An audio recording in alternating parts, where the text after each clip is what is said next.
Hey everybody, welcome to MT Guitar. Today we're going to do my top 5 arpeggio exercises that I think every intermediate should know about, and they're really good for beginner too. It's never too early to start arpeggios. Well, if you're just learning a G chord today, it might be a little too early, but as soon as you start playing any kind of riffs or any kind of blues or rock, you're ready for arpeggios. All right, so let's define what an arpeggio is. And then we'll go into number 1 as far as, getting some exercises going. An arpeggio would be chord tones, all right? So the notes of a chord played individually, all right? Some people think that it's just playing one string at a time on a chord, and that's not always the case. Sometimes it is, but for instance, let me dispel that myth, and then we'll go into some practical exercises. If I say, all right, what are the notes of a G chord? We're going to play those in an arpeggio. All right, well, we have G, B, and D. We can also think of these notes as the 1, 3, 5 of G. G is the first note, B is the third note, D is the fifth note. So, luckily, in a G chord here, I would have them right away on the bass. G, B, D. Great, 1, 3, 5.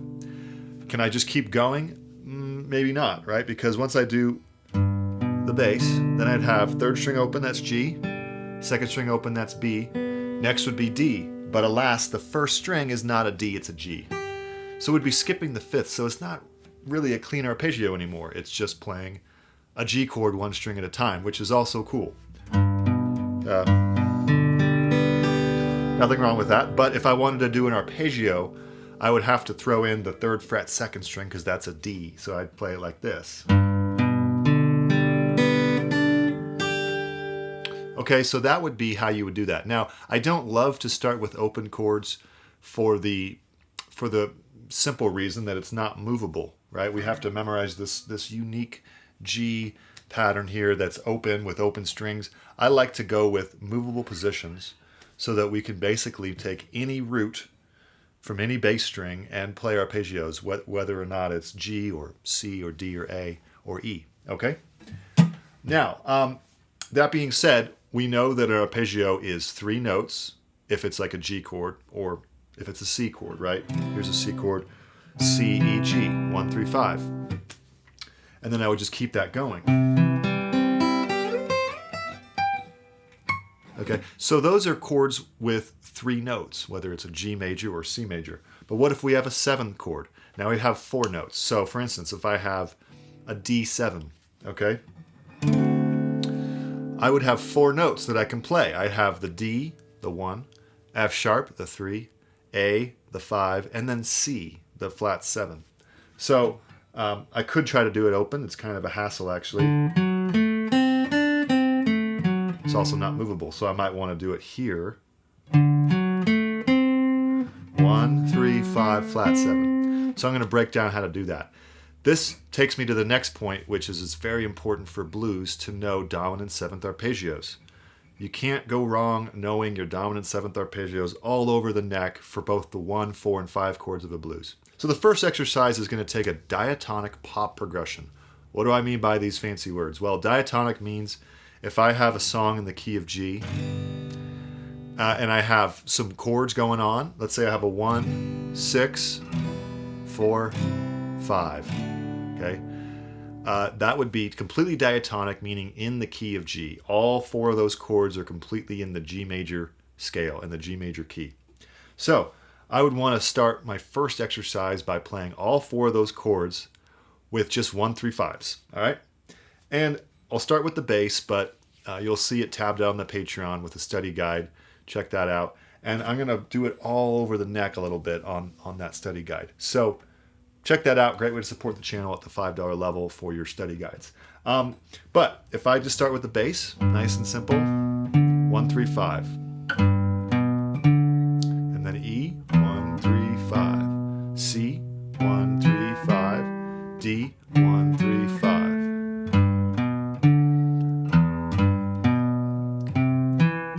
Now, we're not bass players necessarily on guitar, so we want to take these up the strings a little bit. And we want to take it up the neck, but we'll wait to do that for a bit here. So if I take a G and I move it up an octave, I would have this. Okay? 1, 3, 5. Now my E, instead of this bass, I'll do it here.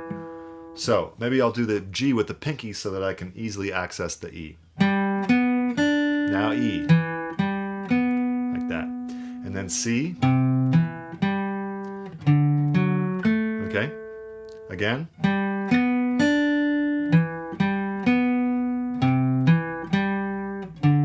That'll be the first exercise. But we can spice this up a little bit.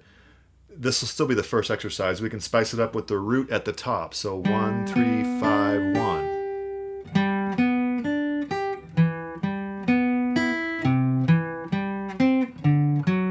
And I'm playing the 3 notes of each chord one by one. Now, eventually I'd want to move up the neck, right? So I might want to do...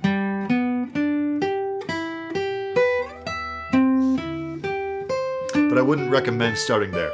But you can do these in any position. Great way to map out the guitar.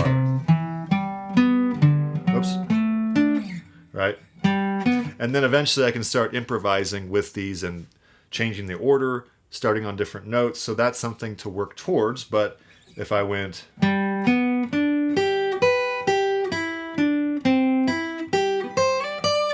I'm switching directions.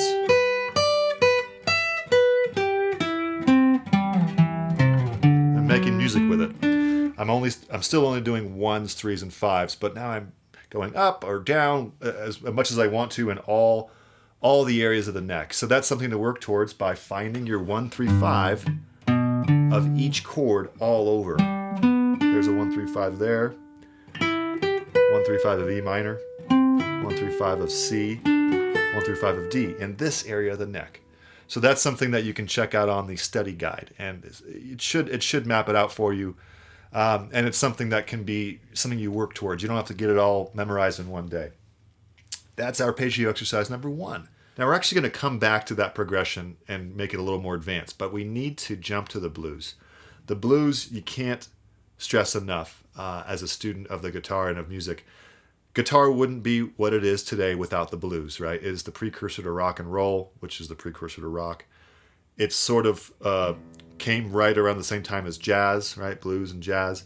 And blues is sort of the mode to improvise in when you're getting going, I believe. I mean, you really want to start improvising in the blues as soon as possible because you can work your pentatonic scales, you can work your mixolydian scales, you can work your dominant 7th chords, etc. So more blues lessons to come from me. I probably need to have more blues lessons out there.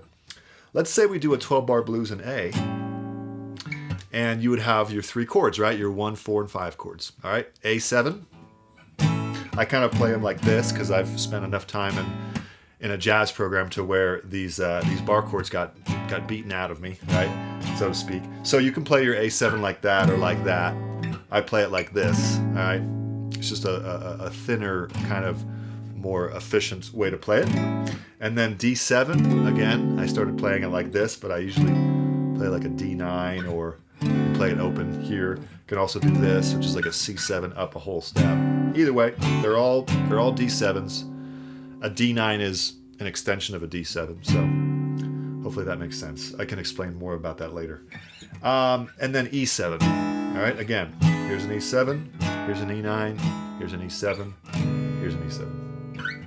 So if I say, I want to play dominant 7th arpeggios on all 3 of these chords, I would have 4 notes for each chord, right? I'd have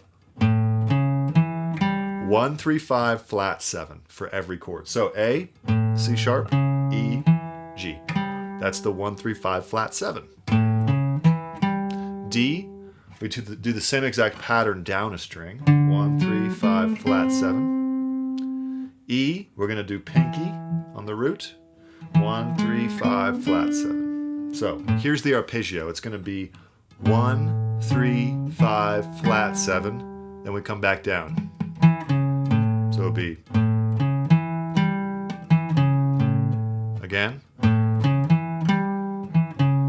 If we take that up an octave, here's our A root. For the 4 chord, D7. 1, 3, 5, flat 7. That's just what a D7 is, right? 4 notes. For the E7, we're going to go to stay in this position, to stay in this area.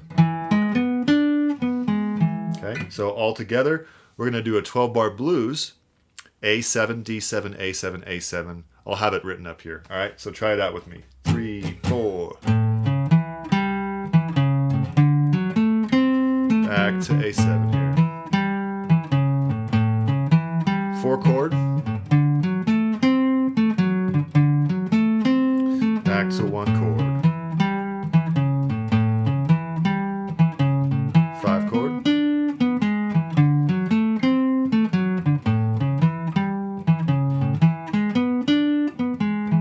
All right, you can also do the 1 chord here. And the 4 chord here. Maybe a little more useful for lead. 4. 1. 5. 4.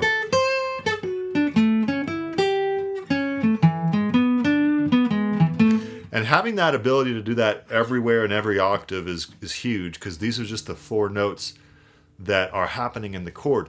The point is also that all 4 of those notes will work really well over that chord, right? It's a sure thing. If I'm playing a blues and I know where the 1, 3, 5, and flat 7 are, I can easily just sound good right away by playing one of those notes.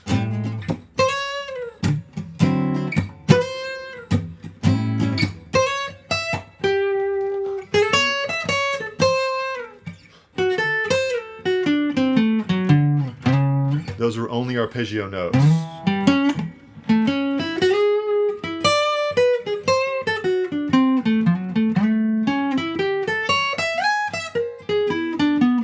Now, I wouldn't only use arpeggio notes because it sounds a little clinical or academic. But the point is, you really want to expand your vocabulary in a structured, logical way. I can show you really cool riffs, which I will do in other videos, but a lot of times you just need to get the vocabulary of what are the notes of the chords. And this is what saxophone players call blowing the changes. Blowing the changes. If they're going to blow the changes over a 12-bar blues, they can't play chords. Same thing with trumpet players, whatever. So they'll just do this, right? They'll play each note. So they have it all under their fingers and they can address the song and make it sound like they know what they're doing. So there's number 2. We're going to speed through numbers 3 through 5 because we've done the pre-work to understand this. Okay, so now let's go back to the 1, 6, 4, 5 progression in the key of G. We're going to add the 7 to each chord. 1, 3, 5, 7. 1, 3, 5, flat 7 for the E minor 7. C major, 1, 3, 5, 7. D7, 1, 3, 5, flat 7. So we have now a G major 7, E minor 7, C major 7, D7. Now you may say, well, I don't see a lot of songs with all these 7s in it. The point is that the 7s exist even if it's not in the chord. If I play a 1, 6, a great example of this is if I play power chords, just because there's no 3rd in the chord doesn't mean that you can't play a 3rd in your lead or in your other guitar parts. If somebody's going like this, there's no 3rd in there in any of these chords, but I can still go.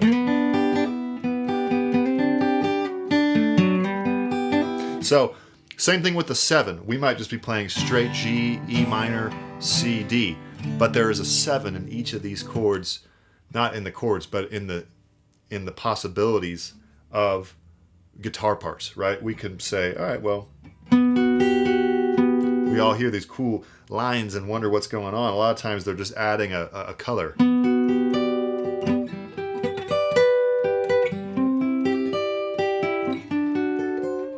Right, so knowing these arpeggios, whether or not you see 7 chords, you still want to know the 7 for your arpeggios. So we're going to do G major 7, E minor 7,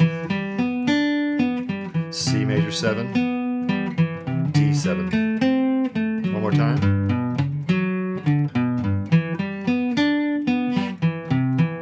These are all diatonic, meaning every note is inside of G major.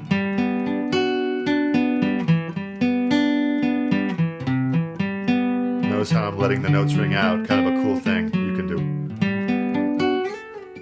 Okay, so that's number 3. Back to the blues, number 4, and then we'll come back to the 1, 6, 4, 5 for number 5. kind of zigzagging our way through.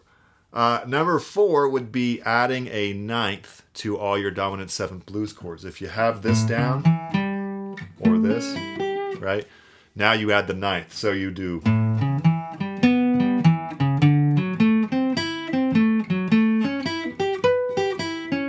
So the ninth is the second up an octave.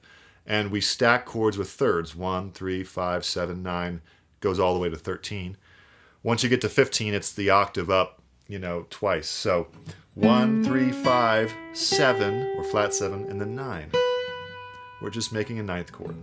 All right, so we're going to try this together. Let's do all 3 chords of the blues with ninth arpeggios. Nice and slow. Ready? 3, 4.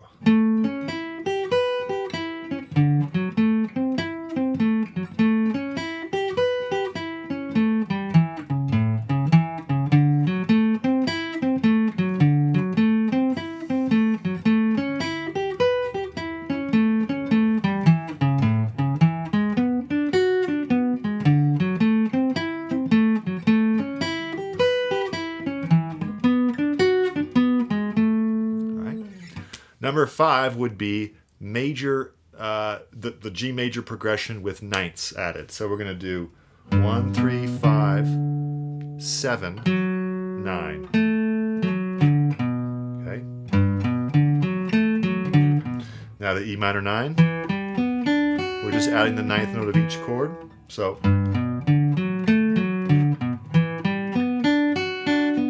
C major 9. Dominant 9. So the whole thing.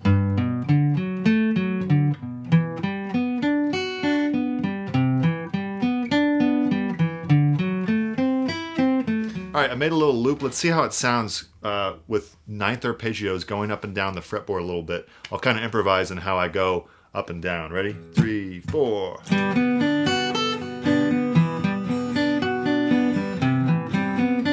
Sounds pretty good.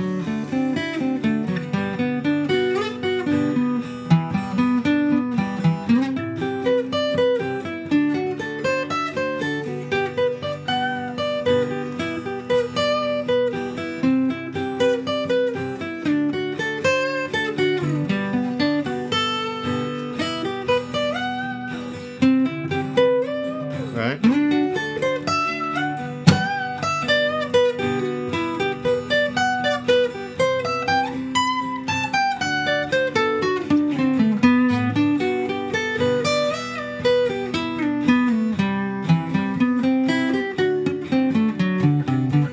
Okay. I mostly stuck to arpeggio tones, to chord tones, but once in a while I threw in an extra note. But that would be sort of me understanding how these 4 chords work all across the fretboard with single notes, but not playing any scales, only playing chord tones. So something to work towards. This is a lot to deal with, so you might want to pick one of these, go to town, and when you're ready, go to the next one. I'm sort of cramming it all into one lesson, but really you should do one at a time slowly. Check out the Patreon where I'll have a study guide on how to work these arpeggios, and you can see the tab all written out. Good to see you. Hope you enjoy. We'll see you next lesson.